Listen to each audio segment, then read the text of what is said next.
Monsieur Alve, et merci pour nous avoir sollicité. Je crois que c'est la 3e année que nous avons ce partenariat avec le rectorat, l'Académie Aix-Marseille. Le CIELAM, le Centre interdisciplinaire des littératures d'Aix-Marseille, héberge en son sein une structure internationale qui est le Centre de recherche sur la littérature des voyages, dont vous voyez le site derrière moi.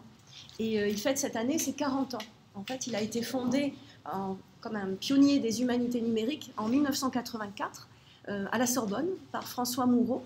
Et il s'est appuyé donc sur les techniques Drupal à cette époque-là, qui étaient donc les premiers sites, les sites internet consacrés donc à la recherche et à la littérature, et particulièrement la littérature des voyages, qui est un enjeu littéraire difficile au départ, il y a 40 ans, puisque c'était surtout une source pour les travaux d'historiens, qui permettaient de réfléchir sur les questions d'histoire géographique.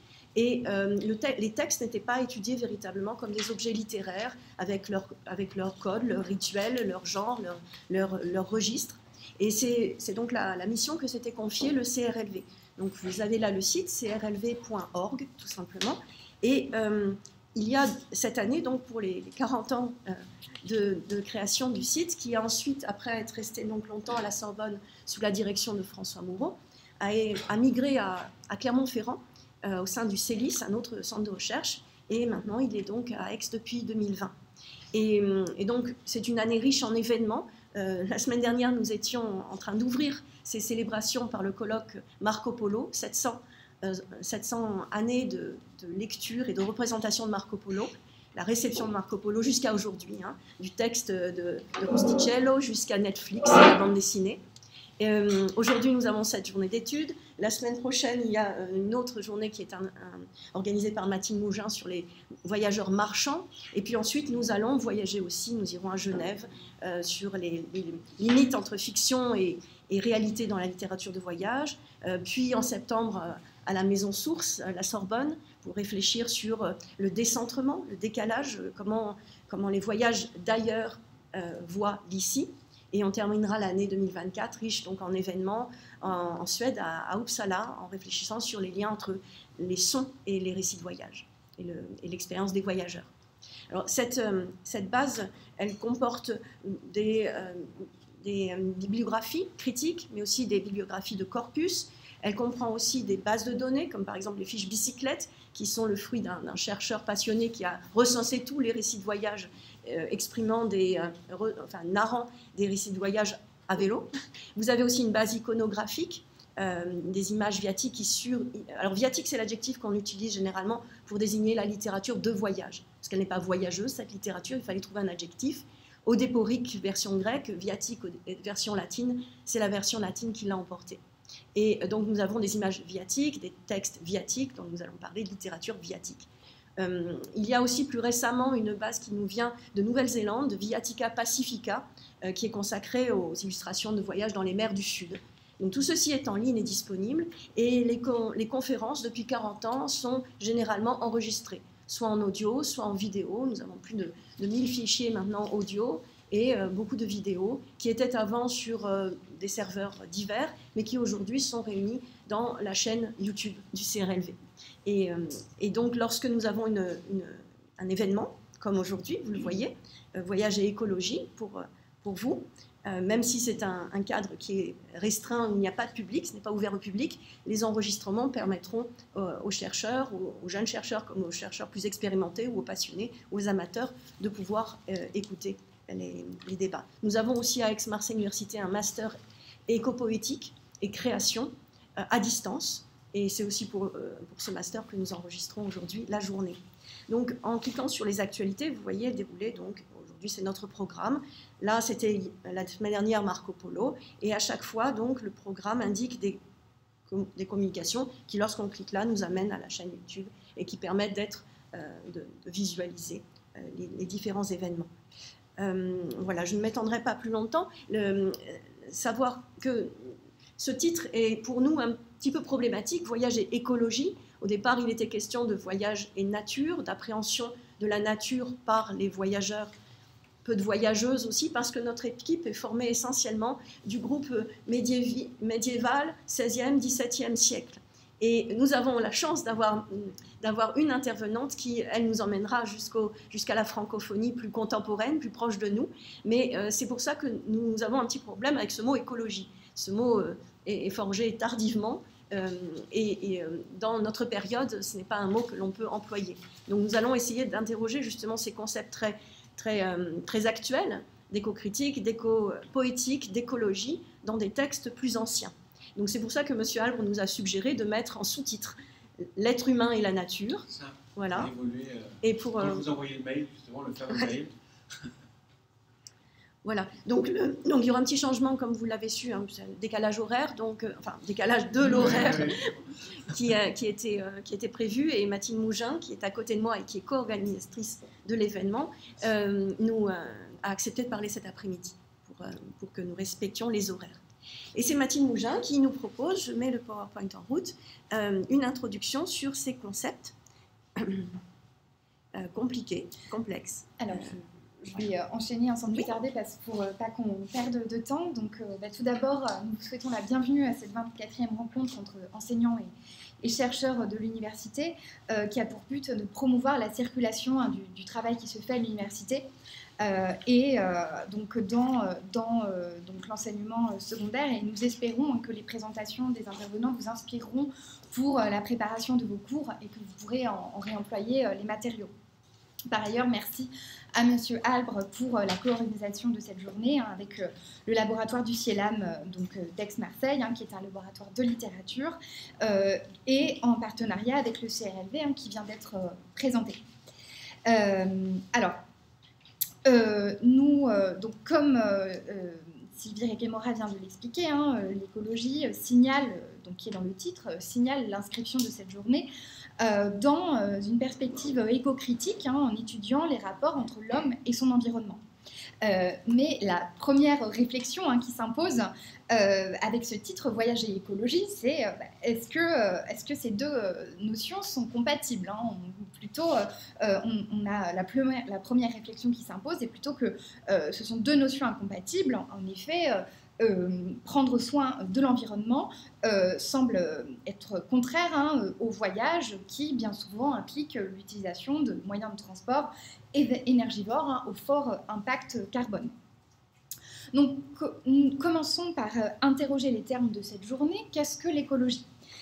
Stricto sensu, l'écologie est la science qui étudie les relations entre les êtres vivants et le milieu dans lequel ils vivent. Non, c'était après. Voilà. Et par extension, l'écologie est le souci d'œuvrer à un meilleur équilibre entre l'homme et son environnement. Alors, qu'est-ce que l'environnement ? Est-il synonyme de nature ? Donc l'environnement est défini par les dictionnaires comme l'ensemble des éléments et phénomènes physiques qui environnent un organisme vivant et qui se trouve autour de lui. Donc l'environnement n'est pas tout à fait synonyme de nature, du moins il s'agit de la nature telle qu'elle est comprise, c'est avant du coup, qu'elle est comprise dans son interaction avec l'homme.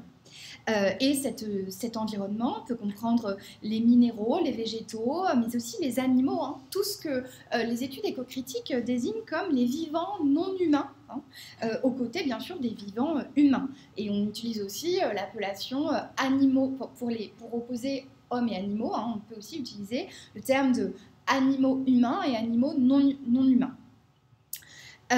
Et donc ce souci d'appréhender les êtres de la nature dans une relation affranchie d'un rapport d'exploitation ou de domination est vraiment au centre du courant des études éco-critiques. Donc je vais juste présenter brièvement les perspectives de l'éco-critique. C'est un courant d'origine anglo-saxonne qui consiste à aborder la littérature à l'aune de la prise de conscience écologique contemporaine. Donc l'éco-critique nourrit une réflexion sur la place de l'homme et son impact sur l'environnement, ainsi que les relations qu'il entretient avec les autres vivants. Et il s'agit dans ces études de s'affranchir de notre point de vue anthropocentré pour appréhender la mise en récit du non-humain dans toute son agentivité. Il s'agit de redonner leur agentivité aux êtres vivants non-humains. Et Donc l'éco-critique embrasse également des perspectives sociales et ethniques, puisque tous les groupes ne sont pas exposés de la même manière au changement climatique et aux catastrophes naturelles, par exemple. Quant au terme d'éco-poétique, il est plutôt d'usage dans les études françaises et met l'accent sur le travail d'écriture, sur l'esthétique, sur les formes, plutôt que sur l'engagement militant des études anglo-saxonnes. Mais cette distinction tend à disparaître puisque de plus en plus de travaux éco-poétiques français sont également marqués par un discours politique. Alors, il y a eu ces derniers temps vraiment énormément de projets sur l'éco-critique. Donc, pour n'en citer quelques-uns, il y a eu par exemple à l'automne le colloque éco-poétique des siècles anciens à Strasbourg, le colloque La littérature de voyage au prisme de l'éco-poétique à Clermont-Ferrand, et c'était le seul, du moins un des... Enfin, ce colloque était spécifiquement axé sur cette question du voyage et de l'éco-critique. Et donc, nous nous inscrivons dans cette perspective, dans cette filiation. Il y a eu aussi en janvier une journée d'études sur les fleuves et flux, approche éco-critique et géocritique. La géocritique étant aussi un courant apparenté à l'éco-critique. Et puis, prochainement, il y aura cet été le congrès Earth 16-18 qui interroge l'éco-critique et la race dans la littérature des 16, 17 et 18e siècles. Et donc, dans ce projet est inscrit aussi le projet Travel du CRLV, Terre en récit, art de voyager et éco-littérature. Alors, il est possible d'avoir une pensée éco-critique du voyage, et le pionnier en la matière est Scott Slovic, qui est venu il y a quelques semaines présenter ses travaux à l'université d'Aix-Marseille. Et Scott Slovic pense vraiment cette relation entre voyage et écologie, et développe une conception du voyage compatible avec un militantisme écologique. Et pour lui, la mission d'urgence absolue, je cite, est de faire prendre conscience à chacun de la fragilité de la planète. Et le voyage intègre pleinement cette mission. Et avec donc, ces pérégrinations écologiques et planétaires, ces pérégrinations écologiques lui permettent d'accroître une attention au monde naturel. Alors, cette journée du thème voyage et écologie soulève aussi des problématiques spécifiquement littéraires, puisque toutes les interventions porteront sur de la littérature. Et donc, la première perspective qui pourra nous intéresser est celle de la représentation de la nature. Si la nature est naturelle, sa représentation est culturelle, comme l'a notamment analysé Jean Errard dans son ouvrage de référence sur l'idée de nature au début du XVIIIe siècle. La nature du XVIIe siècle n'est pas la même que celle du XVIIIe et celle des siècles suivants, donc il convient d'historiciser cette idée de nature et sa représentation. Par exemple, pour ne donner qu'un exemple, la montagne a longtemps été perçue comme un environnement hostile, et je vous ai mis la citation de Madame de Sévigné qui écrit à sa fille en parlant de la montagne de Tarare. On m'a tantôt dit 1000 horreurs de cette montagne de Tarare que je la hais. Et donc nous sommes encore loin de l'expérience sublime qui pourrait advenir de la contemplation des grands espaces. Et la sensibilité à l'environnement, au paysage, connaît une importante progression et est articulée notamment à un certain discours théorique sur la peinture, et aussi, par exemple, à la naissance du tourisme, qui va modifier également le rapport et la représentation à la nature. Donc Sylvie Requemora fera cet après-midi une intervention justement sur l'évolution de l'idée de nature dans les récits de voyage du XVIe au XVIIIe siècle, dans un empan temporel qui nous permettra justement d'apprécier les phénomènes de rupture et de continuité de cette idée de nature. Et Sébastien Touchet, ce matin, historicisera également cette question de la représentation de la nature en s'intéressant à des textes médiévaux et en traitant de la question du vivant non humain.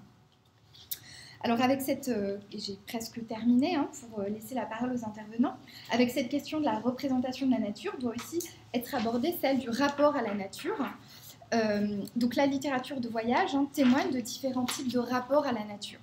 La nature peut être l'objet d'une investigation scientifique, comme en témoigne la dimension naturaliste de nombreux récits de voyage, qui sont ornés de gravures représentant la faune et la flore de l'espace parcouru. Ici, vous pouvez apercevoir, par exemple, la description de la girafe de Pierre Bollon-Dumont, dont il sera question dans la... auteur dont il sera question dans la communication de Juliette Privat, et la représentation d'un pavot de Python de Tournefort, deux voyageurs au Levant, respectivement des XVIe et XVIIIe siècles. La nature peut être aussi perçue comme un objet d'exploitation économique, au même titre que les hommes. Et cette double exploitation du territoire et des hommes fait pleinement partie du projet colonial. Et la récente étude de Malcolm Ferdinand, Une écologie décoloniale, penser l'écologie depuis le monde caribéen, propose de penser cet héritage colonial à une époque où la pensée environnementale, du fait de ses prétentions universalistes, tend à occulter ce passé colonial. Et Marjolaine Unterreker, notamment, nous parlera de cet héritage colonial dans une communication qui portera sur des œuvres de plusieurs écrivaines afrodescendantes. Et enfin, est-ce que l'expérience même du voyage modifie le rapport à la nature ? Donc Juliette Privat et Victoria Kokonova s'empareront de cette question et nous parlerons de la sensibilité des voyageurs des XVIe et XVIIe siècles face à la nature, en nous proposant notamment un autre type de rapport que celui de l'objectivation scientifique ou de l'exploitation économique. Et c'est là toute la fertilité de ces approches éco-critiques qui invitent à relire certains textes anciens pour y faire apparaître de nouvelles perspectives de lecture. Et enfin, Capucine Sgraggia, cet après-midi, articulera cette question du voyage et de l'environnement en traitant spécifiquement des animaux et des végétaux dans les romans utopiques de Cyrano de Bergerac. Cet auteur, en effet, fait un usage critique du décentrement en y faisant apparaître, en donnant une voix aux vivants humains, aux vivants non humains, animaux, végétaux. Donc il est temps de laisser la parole aux intervenants. Et donc,